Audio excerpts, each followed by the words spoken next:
Hi, my name is Shirley Hunsberger, and I was born in England. I now live in America, and I'm 100% raw foodist. I'm 50 years old, and well, I guess my story of being 100% raw foodist started with my grandmother. She wanted to have 5 children, and she had four in her house, and the fifth one, she was excited because she was going to get to have that one in a hospital, and in those days that was a luxury. So she went into the hospital to have her fifth child, and the young interns wanted to practice turning the baby, and so they asked her if they could do that, and she said sure, and so she trusted them, and they practiced turning the baby around and around. Unfortunately, they turned it all the same way, so it died at birth. But yeah, that's sad, but that's that's the way life is sometimes.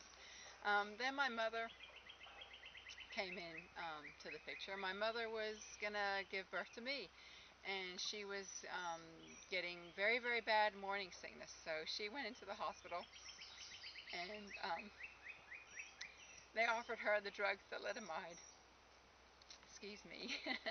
They offered her the drug thalidomide for her morning sickness, but because of my grandmother's story, she was a little wary, and because she had a very good doctor who said that it was just an experimental drug in England, although it was being used in the United States, um, he did add a note of caution to it, and so alerted her, and she said no thank you, she wasn't going to have the thalidomide, even though it did work to prevent morning sickness. And so I have my arms and my hands, and I've needed those because I'm an artist.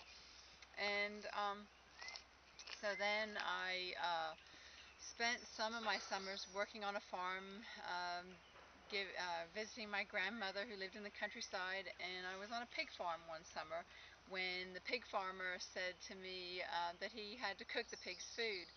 And I kind of remember that because I thought it was amusing. Why, he's such a busy man, why would he want to cook the pig's food? And he said because it's an old farmer's trick, you see. If they cook the pig's food, then the pig's brain tells the pig that it hasn't had all the nutrients it needs. And so then the pig is still hungry and wants to eat more. And that's how the farmers used to get the pigs to get fatter. They fed them cooked food, which I believe they still feed them cooked food today. And that makes that, and by killing all the nutrients in the food, or most of the nutrients in the food when you cook it, then your brain is not getting the nutrients, so it's still hungry. And then I went into nursing, and I heard the same thing.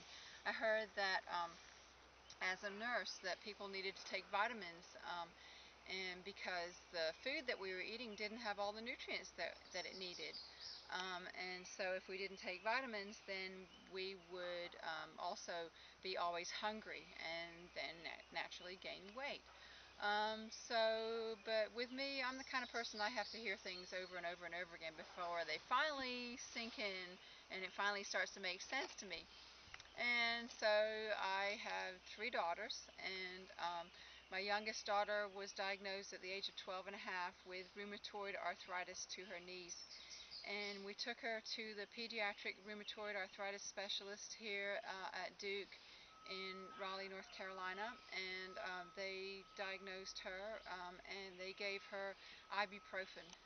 They put her on a dosage of 1,200 milligrams of ibuprofen a day, and it wasn't helping.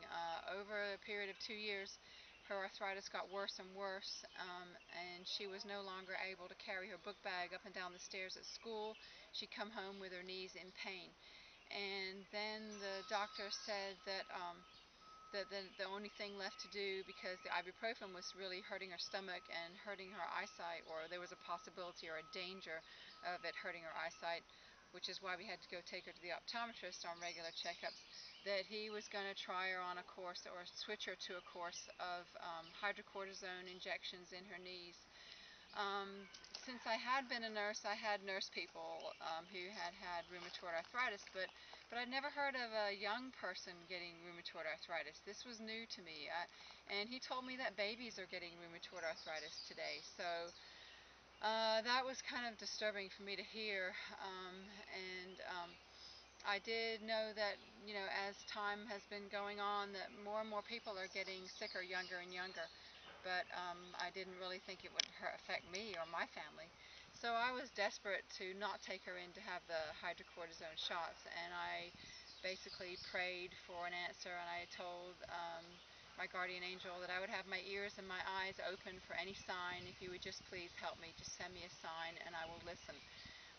About a week later, my oldest daughter, Sarah, came to me and said, "Mom, I've been reading this book called A Diet for a New America by John Robbins, and in this book, he says that some elderly British ladies tried this diet and it cured their symptoms of rheumatoid arthritis." So then I said, well, okay, so if it cures the symptoms, then doesn't that cure the disease? So we're doing it. We're doing it right now, whatever it is. And then Sarah said, well, wait a minute, Mom, don't you want to know what it, no, I don't care what it is. We're going to do it. And then she said, well, it's no meat, eggs, or dairy. And I said, well, okay, but if Hannah can't eat ice cream, then we won't eat ice cream in front of her because we're a family and we're doing this together. And besides, what have we got to lose? We've only got a couple more weeks before she has to have her shots to her knees anyway, so we'll give it a go and see what happens. So everybody jumped on board and we did this vegan diet thing, and it worked. Within a week, we had her off the ibuprofen, and we had her cured. She never did have to go back for the hydrocortisone shots, and the doctor didn't deem it necessary to see her anymore. So we were cooked food vegans for about 8 years, and then I saw a bumper sticker that said, um, "We do it raw." And I thought, what? We do it raw? What are they talking about? Most bumper stickers I understand, but this one I didn't really understand, so it stayed in my mind and my memory. And then I was at a Harry Potter book signing one night till 12 o'clock, and I was getting hungry. And cooked food vegans, they get hungry all the time, similar to regular people, because they're cooking their food. They're cooking and killing the micronutrients. So my brain was telling me I was hungry at midnight, and I thought, well, I'm in a bookstore. I can look at pictures of food. So I went to the cookbook section, and I was looking for new vegan cookbooks, and I saw a book that said Raw Food, Real World, and there was that word raw again. And so I pulled the book out and started looking at the pictures, and the pictures were just beautiful of this delicious food. And I'd always known that when I switched to a vegan diet, that as long as I was full, then I would be fine with any diet. As long as my body is full, then I can live on that diet, and as long as the food tastes good. They're the two requirements.